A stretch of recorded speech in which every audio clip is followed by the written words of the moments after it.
This is Eat, Sleep, Boxing, Repeat. Welcome back to another boxing betting tip show. Looking forward to Joyce Parker Fight Week as well as other fights. Delighted as always to be joined by Paul Kelly. Just so you all know, we have already done a betting tip show purely for Joe Joyce versus Joseph Parker. Please check that out on our channel. Got some fantastic betting tips that I'm sure will all come through. Paul, thanks for joining me as always. How are you?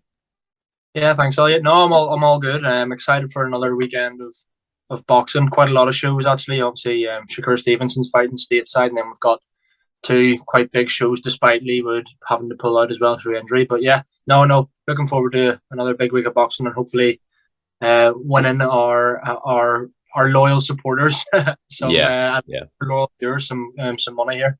Yeah, we keep going regardless of how much boxing's on. Looking forward to discussing as always. As always, I don't know what you've got prepared for us. As you mentioned, so there's the Shakur Stevenson fight. There's obviously still a show in Nottingham. There's the Undercard in Manchester. Lots going on. But yeah, we'll get started. What is your first betting tip this weekend? Yeah, I've got. I'm actually going to mention more this week, just as singles and stuff. That things that kind of popped out of me, and then I'll mention my treble obviously at the end. But no, I've got five for you. The first one I'll go with the American one, and then the rest are from the UK. So yeah, it does come in that fight, obviously, as you say, at super featherweight for the WBO and WBC titles that Shakur Stevenson holds, and he's fighting Robson Conceição. Tough fighter. Conceição only lost games to Oscar Valdez, but I think you'll agree with me. Shakur Stevenson is arguably one of the best pound for pound fighters in the world already at just the age of 25. You know, I could see him going up to lightweight and becoming a lightweight grade as well, with all those mixing it with all those other guys that we talk about. But yeah, I think that Shakur Stevenson will beat Conceição, and he is a massive favourite. He's 1-14 or something, but I think he'll be on points because I don't see him stopping Conceição. I know he stopped Jamel Herring, but that was kind of probably fair to say. Herring was a little bit past his best, and his punch resistance had gone slightly. So I think that Stevenson on points at it's only 4-7, but you know, definitely one that will enhance your accumulator or enhance your treble or whatever way you want to bet. Yeah, good stuff. I think I think Stevenson's punch power. I think people have different opinions about it. It'll be interesting to see as he kind of gets a bit older if he turns into more of a puncher.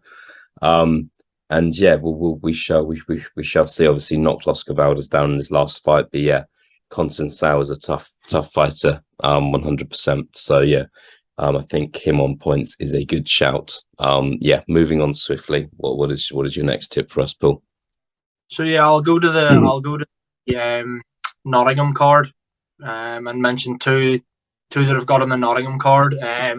Just briefly, I think that Terry Harper's stepping up 2 or 3 weight divisions or something, isn't it?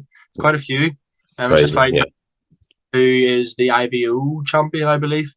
And yeah, we've seen Rankin before. Obviously, she's fought Clarissa Shields and Savannah Marshall. So yeah, a well-known name around in the UK. But I think, despite the weight and stuff, I think Terry Harper will win. But I definitely see it going the distance. So Terry Harper to win on points is also 4-7. So again, just another one to add to accumulator or whatever it is. And then the other one coming from that Nottingham card, which is now the main event, as Leewood and Richie O'Lara, the fight had to get pulled off the card. And yeah, you've got Kid Galahad against Maxie Hughes. And I think this is a really good fight. I think it's interesting because you saw a career best performance from Kid Galahad against Jazza Dickens, followed by him getting absolutely starched by Kiko Martinez. So you don't know what, will he be gun shy, Galahad? Will he be more cautious? We don't know. But I think Kid Galahad on his best day is better and is a good few levels above Maxie Hughes. And I think that fight is also destined to go the distance, to be quite honest with you. And Kid Galahad on points is 6-4, which I think is a really good price. Yeah, I like that, man. I think Maxie Hughes, it's a fantastic story, what he's done, how he's worked his way up the levels.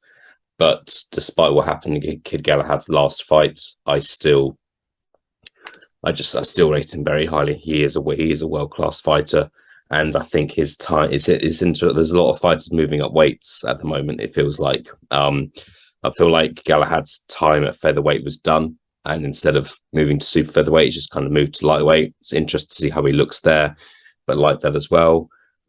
Terry Harper against Hannah Rankin, I think there's a difference in levels there as well.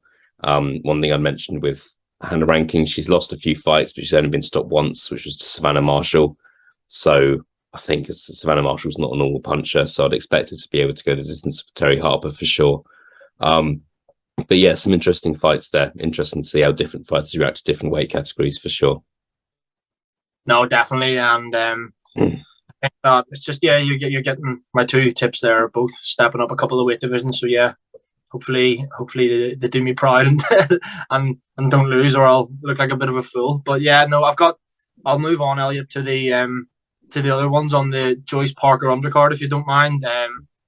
So yeah, I've got two here as well. And the first one I'll mention comes in the British and Commonwealth fight between Essuman and Samuel Antwi, and this is a really close fight in my opinion. I think that yes, it's fair to say that Essuman's the favourite. You know, he's going, if he wins this, he's won the British title outright.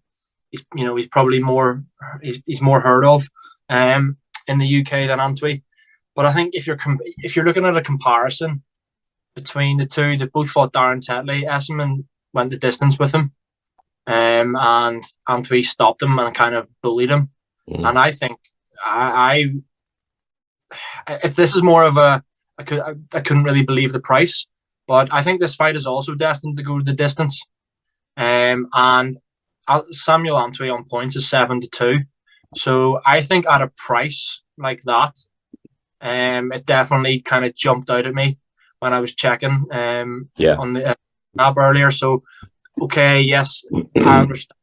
A lot of people probably think Essuman is going to win, and fair enough.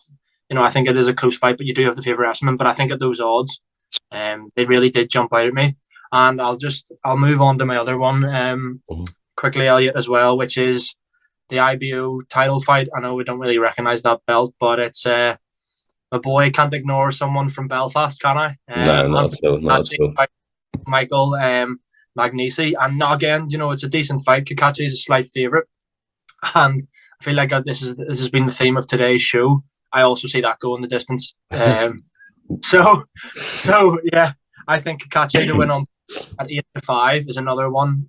Definitely worth putting on, even as a single, or to enhance a double, treble, fourfold, whatever it may be. But yeah, I think Anthony Kakachi to win on points is a really, really good price at 8-5. Good stuff. On Essuman and Samuel Antwi, for me, that's a 50-50 fight. I'm not giving a prediction for that one. I can agree with your betting tip. I think that's fantastic value, but I'm really looking forward to that. That's, for me, potential fight of the weekend is that one. Really can't call it. And Kakachi against Magnesi, I think Magnesi, I don't think he'll be that recognised over here, to be honest. From what I've seen on his record and compared to Kakachi's record, I do think Kakachi will win on points. So that's what I'm expecting to happen. So therefore, yeah, we'd have to agree with you again. But yeah, we will see. Yeah, no, there's quite a lot of. I feel like I've got 5 different tips here, so there's quite a few this week. So do you want me to tell you the outcome of my treble? Yeah, sure. Let's do it. So yeah, of those 5, the 3 I've selected are Kid Galahad to win on points, Shakur Stevenson to win on points, and Anthony Kakachi to win on points. Okay. And if those 3 into a treble, it's coming out at just over 9-1. So a tenner, well, it's 9.21 to 1. So a tenner returns you, to be precise, £111 and 35 pence. So yeah, over £110 off a £10 stake for Kakachi, Stevenson, and Galahad, all to win on points. I think that's a decent enough treble and definitely an interesting price for me. Yeah, good stuff. Nice little earner, kind of the week before payday, the week before the social for some people. But yeah, it's all good, mate. I think nothing kind of wild this week compared to last week's treble, which I thought was definitely going to come through and didn't quite happen. But yeah, another kind of stacked weekend of boxing. Just to kind of reiterate, I think the Sam Antwi bet at 7-2 on points is probably the standout one for me that you've mentioned in terms of a single. Probably wouldn't put it in a treble, but I think I'll be kind of putting something on that as a single. But yeah, all really, really good stuff, mate. I don't think we'll be back next week because actually next weekend there's not much happening in boxing, so there won't be many betting tips to exchange. But we will back the weekend after for Chris Eubank Jr. versus Conor Benn, of course, which is only a couple of weeks away now. Paul, thank you for your time, and I will speak to you again in 2 weeks' time. Yes, cheers, Ali. All the best.